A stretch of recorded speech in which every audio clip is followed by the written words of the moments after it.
Στις 25 Νοεμβρίου στην πίστα Κάρτα Αθηνών πραγματοποιήθηκε ο διαγωνισμός «Ο καλύτερος Έλληνας οδηγός».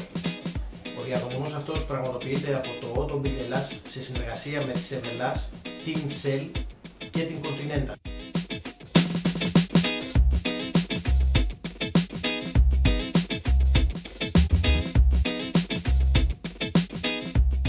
Στο διαγωνισμό που πραγματοποιήθηκε για δεύτερη συνεχή χρονιά συμμετείχαν 40 διαγωνιζόμενοι, οι οποίοι απάντησαν σε 10 θεωρητικές ερωτήσεις, οι οποίες δημοσιεύτηκαν σε προηγούμενο τεύχος του περιοδικού. Οι δοκιμασίες ήταν ουσιαστικά τρεις. Η αλλαγή ελαστικού ήταν μία άσκηση η οποία ήταν αυτόνομη και ο νικητής κέρδισε ένα σετ ελαστικών από την Continental. Οι υπόλοιπες δύο δοκιμασίες ήταν η μικρή αράχνη και σε μία άσκηση σλάλομ και φρενάρισμα πανικού.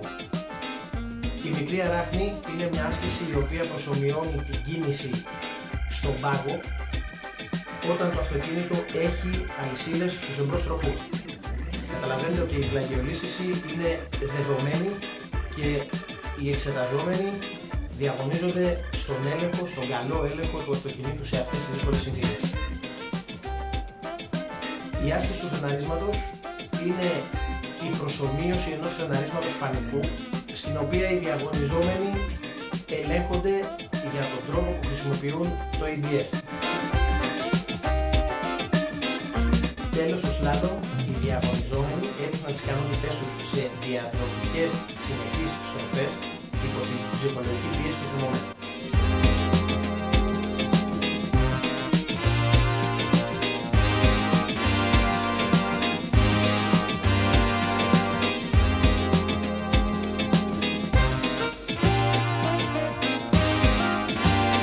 Ο διαγωνισμός και μεγάλη επιτυχία.